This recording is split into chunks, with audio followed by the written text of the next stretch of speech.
sorts, right? She put on camouflage around Times Square. I have never seen this before. Let's get to the boards. What did you think is going on this morning? And we want to thank you for being the biggest crowd in Times Square ever. Let's start with what's happening this morning. We start with some pictures. Elliot just said thank you. All right, let's take a look at our GMA morning menu. Thank you, Robin. The breakout star of Hunger Games here. Cannot wait to hear from him and the surprising carbs you could be eating. You are listening to Taylor Swift singing Eyes Open from the Hunger Games soundtrack, and we've had some fans here all night. Their eyes open waiting for this man right here, Josh Hutcherson, the breakout star of the Hunger Games. Everybody, please welcome Josh Hutcherson. Awesome. Real. Oh, my man, you've been doing this for 10 years. Loved you, and the kids are all right. Thank you very much. And so this is nothing new, but it is new. This is very new. This whole experience is very new. It's been interesting over the last 10 years. I've gotten to do so many interesting projects and things that are very different. That's my favorite things, and actors are different kinds of movies. But this one is a whole nother world, as you can see, with this kind of fan. Has anybody given you any advice on how to handle this, the phenomenon? Yeah, I think that the best advice I've ever got is from my family. There's I've been raised with the belief in, being true to yourself and not letting things change you. And this is obviously incredible, but, if you listen to all the good things and all the bad things, you're going to start changing how you behave. So I'm going to keep on being me no matter what. I love those Kentucky roots. That's what you have. Just like what you're... But, Josh, Gary, where are you? Not many people can say this. Jesus.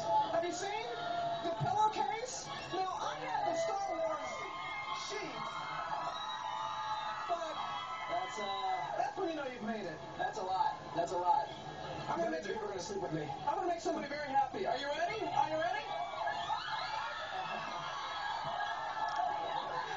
And nobody lost an eye. That's that was a good catch, by the way. That was a ninja style one hand. Well done. And very civilized, too. I thought, oh, no, what am I doing here? Thank you very much for the pillow. I'm going to use this. I want to play a little bit of a clip. We had Jennifer Lawrence here yesterday, awesome. and she was just going on and on and on about you, and Liam was here earlier in the week. So this clip is you and Katniss, the character that she plays. The night before we actually go into the Hunger Games. This is it. It's very exciting. Good setup. Yeah, I got you.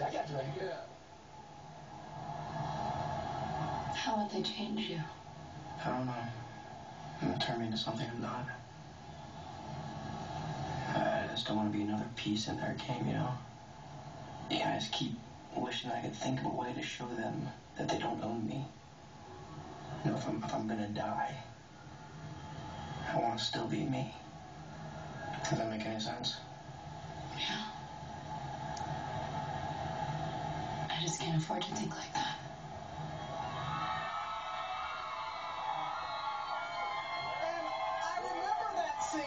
It's kind of like what you just said earlier, Josh, about who you are and not wanting to change, and your character is the same way. And for those people who have not read the book and they're hearing you describe what this movie is all about. Yeah, it's an amazing story about this futuristic version of America. It's become this new country called Pan Am, and this very kind of autocracy, very tyrant-type government has taken over. And basically they force these random boys and girls from these different districts to go into battle every year in these Hunger Games. Only one survivor comes out. So it's a story about struggle to survive and live in this very harsh kind of fantastical future. And when we were talking to Jennifer and to Liam about it, they were talking about, because it's very physical, and they actually had to lose weight. You had to gain weight. Yeah, oh, poor baby. It wasn't like a fun, go to McDonald's and Taco Bell and enjoy that kind of food. It was like I had to eat chicken and fish and all the very intense protein type food, and I also had to work out with an ex-Navy SEAL trainer who's this crazy guy that makes me do awful things to my body, but I guess it worked for the part. So I know you had to gain 15 pounds of muscle. Yeah, I did. It was pretty intense. It was because Liam had to lose 15 pounds and dye his hair brown, and I had to gain 50 pounds and dye my hair blonde. I think we should just switch roles. It'd been a lot easier on our bodies, that's for sure. That's true. We won't get into the whole White Castle incident. He told us about. That was good times. That really. But there is such a bond between the three of you and the entire cast. We have Donald Sutherland who's coming here on Monday to talk about it. And I know you were really thrilled to work with Woody Harrelson because he was in one of those movies that you really liked as a kid. White Men Can't Jump. That movie comes on, I will watch the entire thing regardless. I love that man. Every movie he's done, though. I mean, Messengers, Rampart, he's so talented and he's so diverse an actor. And what he brings to this movie as Haymitch is it's incredible. And he's a great human being on top of it all. You know, just somebody that believes in great things. You know, I really just feel like him and I are going to be friends for a long time, at least in my mind. So that would be lovely. I'm sure he feels the same way because Jennifer was going on and on about her relationship with Lenny Kravitz. So, Lenny's fantastic. That was great to see. The whole cast from like Jennifer Lawrence to the guy that played, you know, Peacekeeper number 11. Like every single person on the whole show was so great and so talented and I think perfectly cast. And you're very talented and you're very busy. I mean, you haven't started shooting the sequel to No, this. not yet. They just started writing the script for But that. you still have enough going on, don't you?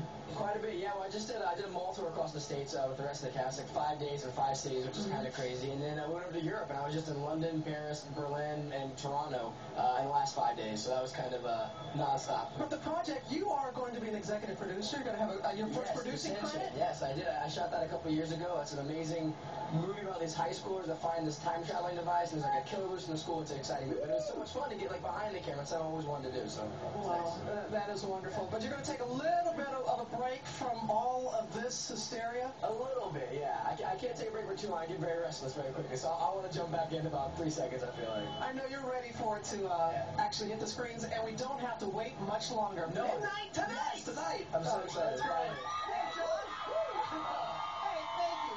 Thanks a lot for being here. The Hunger Games opens tomorrow in theaters nationwide or at my